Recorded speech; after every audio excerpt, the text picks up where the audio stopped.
Un petit point. Bon, il était champion d'Europe. C'est vrai qu'on l'avait reçu ici, vous l'aviez reçu. Il avait fait de magnifiques championnats d'Europe. Il avait de bons programmes. Il était 5e après le cours, donc un podium était jouable. Est-ce que dans son esprit, il s'est pas dit avant le monde, le podium n'est pas jouable sur ces mondiaux, donc je vais montrer ce dont je suis capable sur le libre. C'est-à-dire qu'il est un peu sorti du règlement. Donc là, il y a eu un débat, une vraie polémique, qui est même allé jusqu'à Moscou. Est-ce qu'il s'est pas dit, voilà, je vais tenter autre chose. Moi, je vais montrer ce que c'est pour moi le patinage, ce que j'aime. J'en ai marre qu'on me dise que c'est ringard, que c'est un truc pour filles, etc. Donc je vais choisir, voilà. Il a pris le même programme qu'il avait, sauf que sur sa partition de hip-hop, c'était les Black Eyed Peas, il a pris une chanson, ce qui est totalement interdit. Donc il s'est fait plaisir. Maintenant, en compétition, c'est vrai que moi, en sortant de là, j'étais très surprise. Et c'est la première réaction que j'ai eue quand j'ai regardé Philippe en disant mais qu'est-ce qui se passe? Qu'est-ce qu'il fait? Parce que c'est un peu de la provoque, ouais.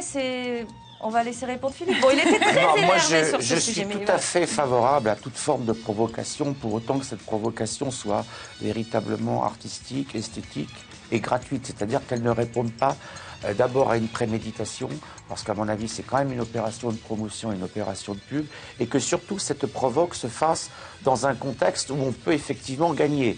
Là, on savait pertinemment que Florent Amodiot n'avait pratiquement aucune chance d'être sur le podium. J'aurais trouvé extraordinaire que placé 3e à l'issue du programme court, ou même dans les 5 premiers, mais avec la possibilité de gagner, il fasse cela. Là, j'aurais dit chapeau, comme j'ai dit chapeau à M. Joubert après son livre des championnats d'Europe. Mais là, je trouve que compte tenu du fait qu'il a préparé pendant toute la saison ce coup, puisqu'on sait que depuis 4 mois, il répète systématiquement ce programme à la fois en version instrumentale et en version chantée dans le même entraînement.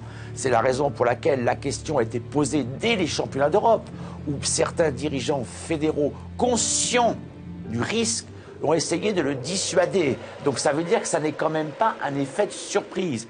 Tout ceci ressemble apparemment à un petit coup médiatico-publicitaire. Voilà. Ce qui est dommage parce que vous dites qu'il n'avait aucune chance de gagner, on ne sait pas, il a été peut aussi compter. Il n'a pas été pénalisé parce que 6 juges ont oublié la musique. Comme par hasard.